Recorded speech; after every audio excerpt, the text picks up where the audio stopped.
Hey guys, today I want to talk to you about how I survived domestic violence.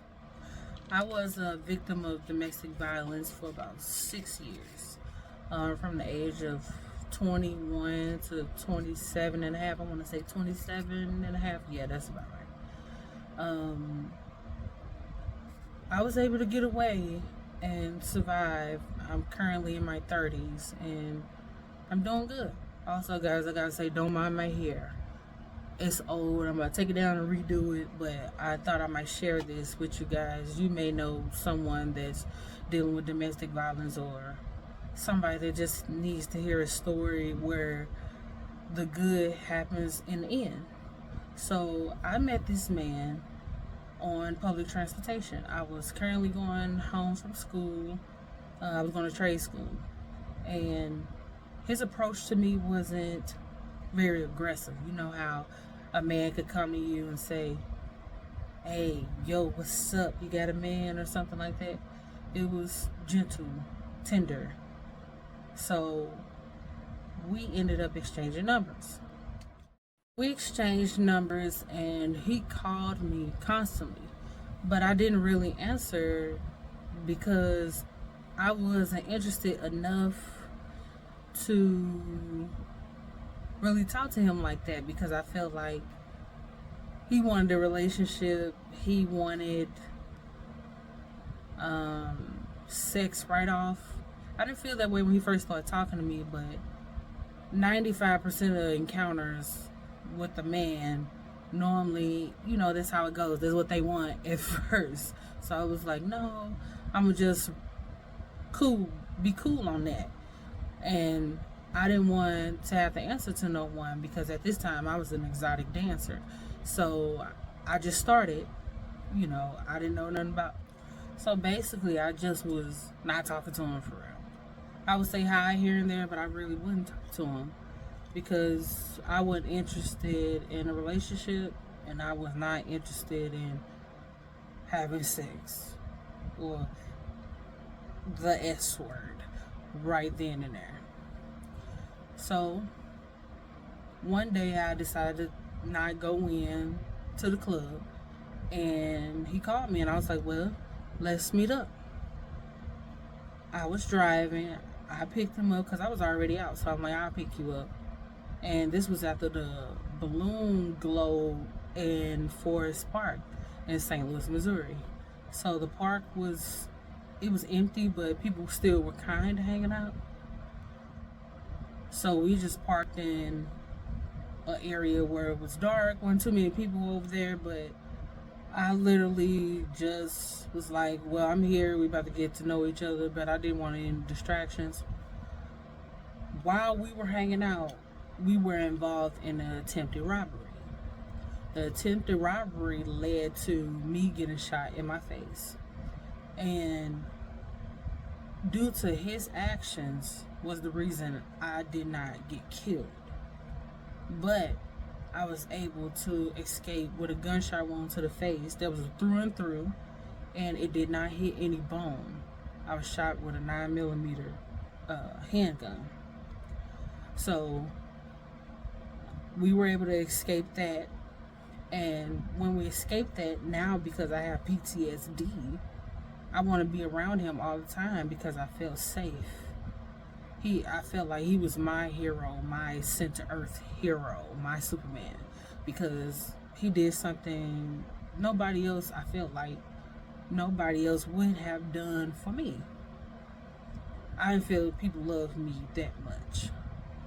But when he did that, I felt so loved, wanted, and safe. So I always wanted to be around him. So with me always wanting to be around him and us being around each other all the time, because he was a willing participant, we literally got married in 5 months. Mind you, I don't know this man. I only know what he told me. And I'm just in my feelings, not in logic, not in reality. I'm in somebody else's land. So once we got married, that changed. Everything changed to where um, he was the same person, but he let his true colors show. I'm sorry, guys, I gotta fix this. He let his true colors show, meaning his aggressive, abusive side. He was always giving me what I wanted. He was nice, and I never wanted too much because I never had this, so I didn't want much. It wasn't hard to make me happy. So when we got married, it changed into you'll do what I say. My abuser wanted to control where I went, which if I wanted to walk to the store, he would accuse me of wanting to be seen or trying to do other things. So that stopped me from walking to the store, because eventually we got our own place together. So that stopped me from wanting to walk to the store. He wanted to control what I wear down to my underwear. You know, he would have something to say about everything, and because he's abused me, I would follow through. He wouldn't tell me what to wear, but he would be aggressive, which I knew would lead to him abusing me. So I literally would be like, F it, I'm just gonna change. He had a problem with everything, including with me being an exotic dancer. But mind you, you met me while I was an exotic dancer, not while I was there dancing. You met me while I was pursuing that profession at the time.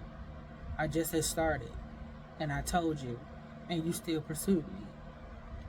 But he had a problem with it to where he would sometimes beat me up about it because I was not changing jobs, but he had no problem spending the money that I made. And when he would spend the money that I made, it put me literally in a bind. So if we're always in a bind, I'm gonna do what I know best, meaning to make some fast money. I know how to make some fast money at the club. I know I can talk a man out of some money, and that's what I would do. So it was like a catch-22. Also, I didn't really want to stop the club because it was my escape from him. It was my escape from my reality, my world, my home life. It was my escape. I would go on time and leave late. While being in this abusive relationship, this man had broke my nose. He almost broke my back. If I was sick in the hospital and I wouldn't do something he said, he would threaten to stab me with syringes while in the hospital. I'm sick.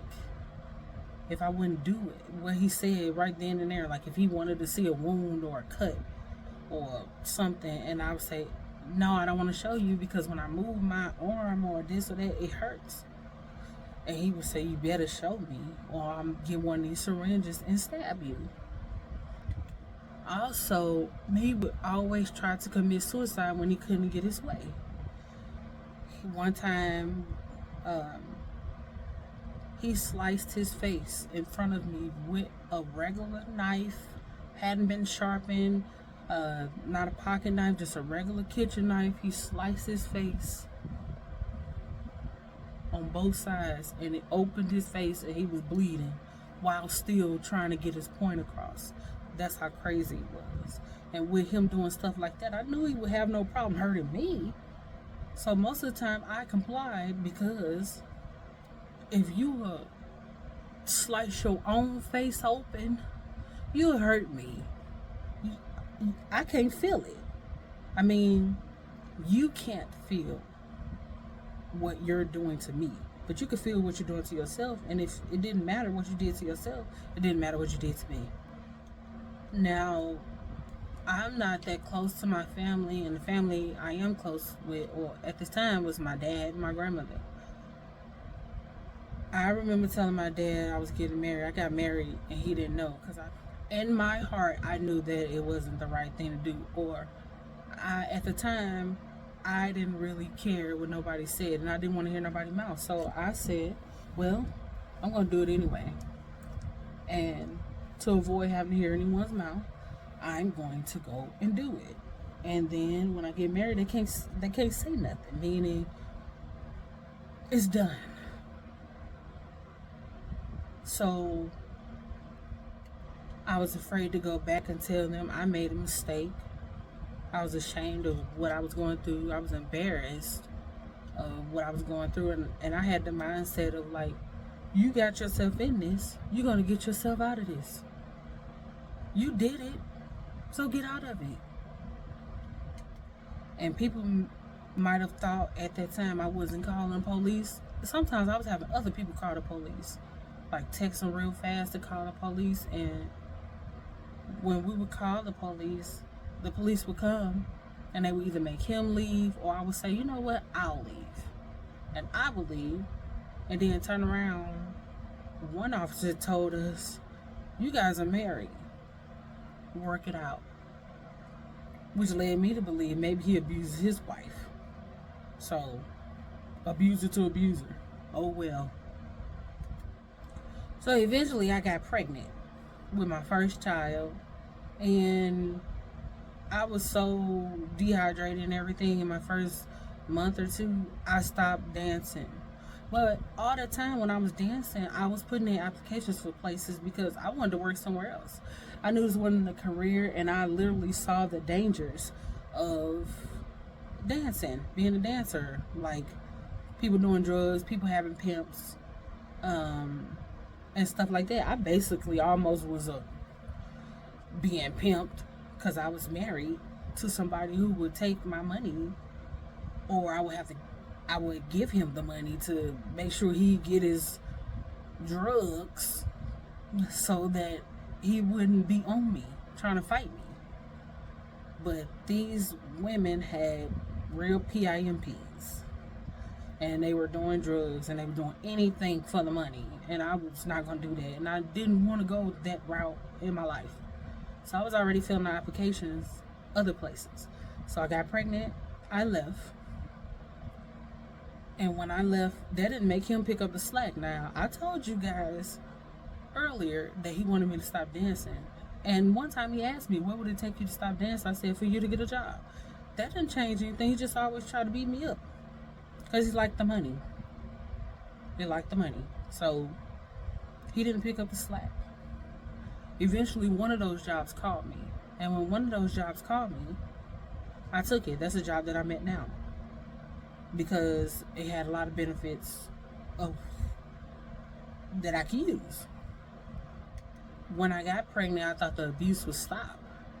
But the abuse didn't stop.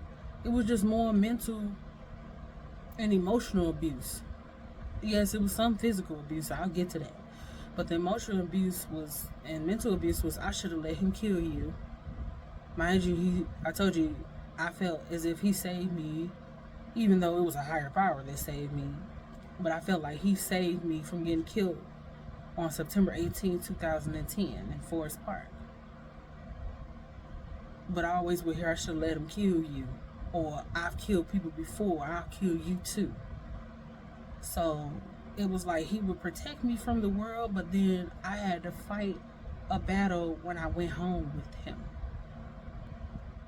So the first time I tried to leave while I was pregnant, this was when I first found out I was pregnant.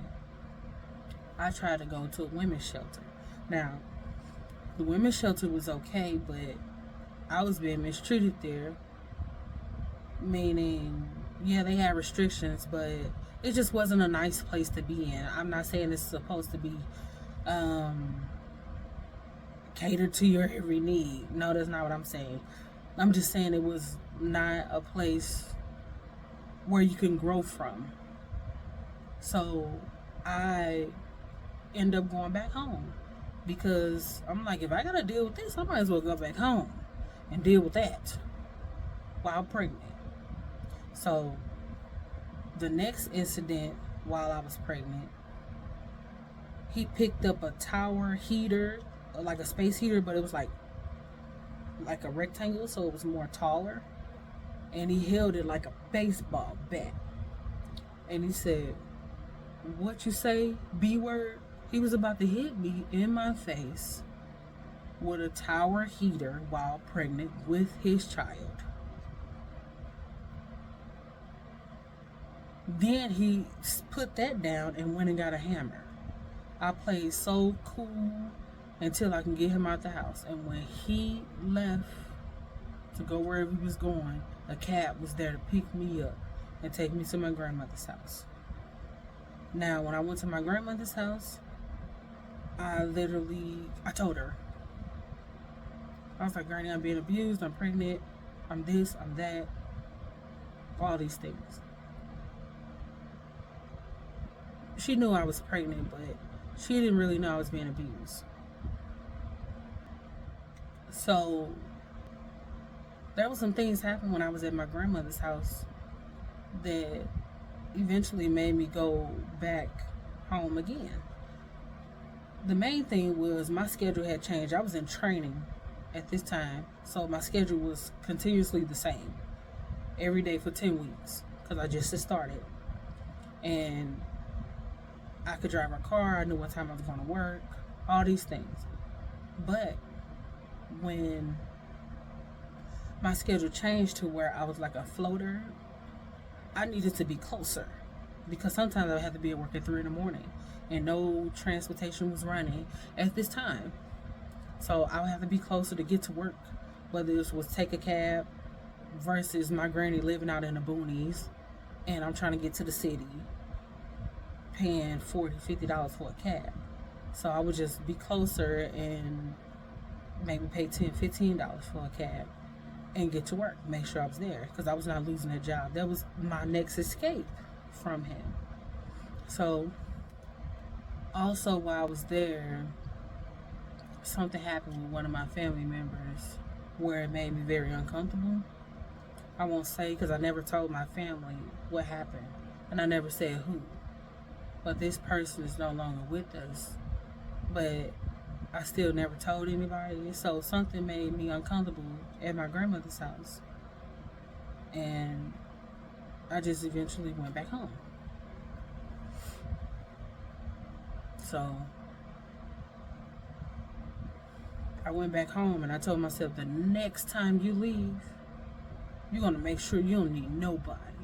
You're going to make sure you so set up, you'll never return. So at this time, I was still working. I ended up moving a 5-minute walk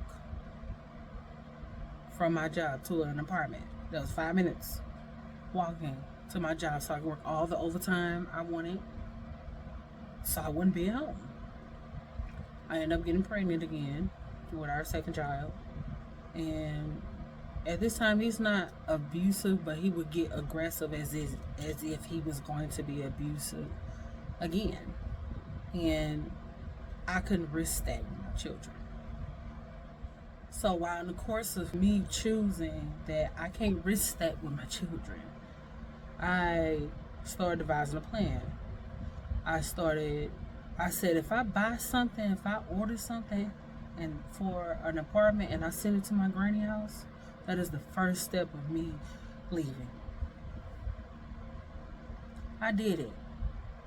I was so afraid because, mind you, I have never been in the world alone. I always lived with my father and I moved eventually. Me and him moved together and I had never been in the world alone by myself. I was scared. I made money, but I was scared mentally and emotionally. I was afraid. And to have these 2 children with me, and they're counting only on me. So I started sending stuff to my granny's house for a new apartment. I started telling them I had to be at work at a certain time and I would leave and go look for apartments that I made an appointment to see apartments to. I would never ever tell him that I don't want this no more. I never told him that I'm leaving you because that's dangerous. You never do that. Never. When I literally say you never do that, don't never do that. Never.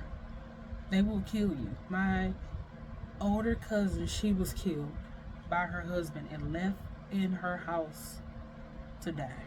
Well, she did die. I'm sorry, not to die. She died. and he escaped. But her father worked for the CIA. He was eventually found. But when people get enraged or they feel some type of way and they don't know how to control themselves, they don't care. I was looking for an apartment, continuously going to work still, working extra to have extra money. And sure enough, maybe after 3 weeks of doing that,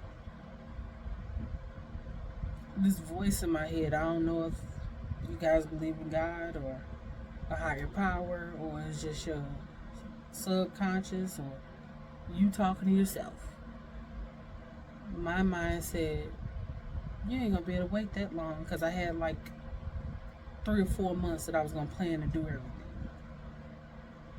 And in my mind said, it's not gonna be that long. Mind you, I have my plan set. This is what I want to do. This is how I'm going to do it. So one day, this man wrote me on Facebook Messenger. And the man said he was interested in me. And I drive for a living, and he used to see me. And I was like, what made you tell me that? You know that I'm married. Mind you, I'm married, so I'm not sitting here trying to recruit men or talk to men to help me out of my problem. I didn't want that. I wanted to get myself out of my problem. I put myself there. He says, well, your uncle told me that it was okay to talk to you. Oh, was I heated. I understand that you didn't like who I was with, but you don't set me up with nobody. You tell that person to get the H on. You don't set me up with nobody. I told him, no, I'm cool. We could be friends, but I'm okay with it. I don't want that. And somehow those messages while I'm driving, maybe about a week later, screenshot and sent to my husband at the time, my ex-husband, because we're divorced now. Mind you, I had heard that voice say, it ain't gonna be that long. And I didn't know how it's sent. But I did remember praying to the Most High, asking him, please help me get out of this. I'll take all the necessary precautions and steps. Then that happened. And next thing you know, we were arguing about that. And I was trying to tell him it's not nothing. I don't want the man. Do you see me tell the man I don't want him? He didn't care. He honed in on, we could be friends. And mind you, I was still trying to have some friends, because I hadn't had no friends. I've been isolated. And I'm trying to expand my horizons. I don't want to have S with nobody, but it didn't matter if it was man or female. It was just okay to still have a conversation with people. So one day, maybe a week later, he decided that he wanted to bring it back up. He going crazy. He choked me, dug his nails in my neck, pushed me off the bed where I fell on something and I hurt my back real bad. My children were sitting right there, and my daughter was crying, yelling, "Mommy, Mommy." That was his daughter too. And that didn't change anything within what he was doing. It didn't click to him to say, oh, snaps, my daughter is right here. He would never hit them, but I saw that as he was hitting her. And I was like, you know what? Because I had to go to work in about 30 minutes. So as soon as he let me go and I get out of this house, I was going to call the police. And at this time, me and my father work at the same place. So he was at work also. And he threw a belt, and the loop went right over the kid's head.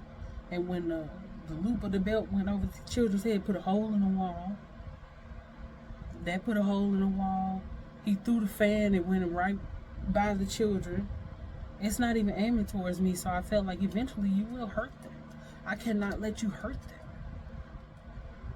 So when I went to work, he followed me and left my children in the house. Mind you, I work 5 minutes down the street. He's walking too, not letting me go. So I walk into my job, and as soon as I walk into my job, because you need a key card to get in, your badge, I call the police. I explained to them what's going on, and the officer, because we're by colleges and Forest Park, I think it's a national park, because we're in that area, there are officers riding on their bikes. Officer that's riding on his bike meets me halfway walking back to my house. I told my job that I'm not coming in today, even though I'm here, but they saw my neck bleeding. I did it on purpose so they could see that I was not lying. And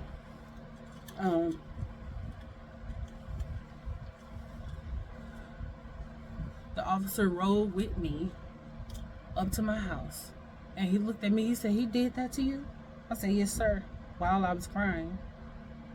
And they went in and immediately arrested him. Finally, I had not had an officer to help me ever within these 6 years. And it was always cops or police officers that would come, and they would never, ever, ever help me. It took a white officer to come and help me. And I don't have no favor towards any side, but I didn't get help with the black officers. Only got help with the white officer, and that was the only time the white officer came. Out of every time I've called the police.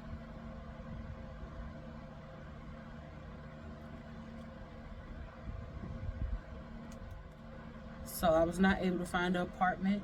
I had to depend on people to help me.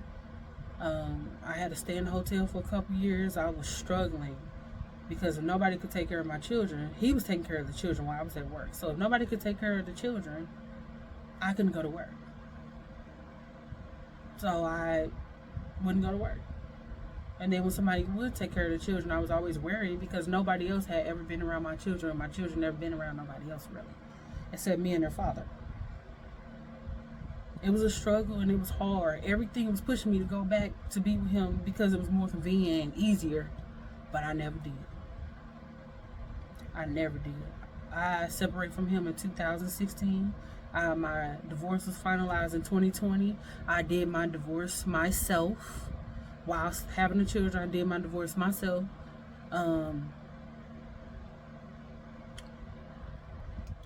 The first set of paperwork I messed up because I didn't really know what I was doing. I didn't do my research. Second set of paperwork, I was granted my court date and everything during COVID. That's why it took so long, because I had to do 2 sets of paperwork. And then during COVID, we had the Zoom meeting. He didn't show, and I was granted my divorce. I never went back.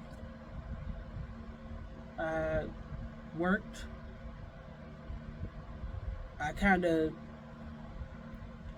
worked, and then I wasn't working for a while, and then moved in areas where I knew he didn't know nothing about. I still was in the same state, but just in areas he didn't know nothing about, or no buses run there.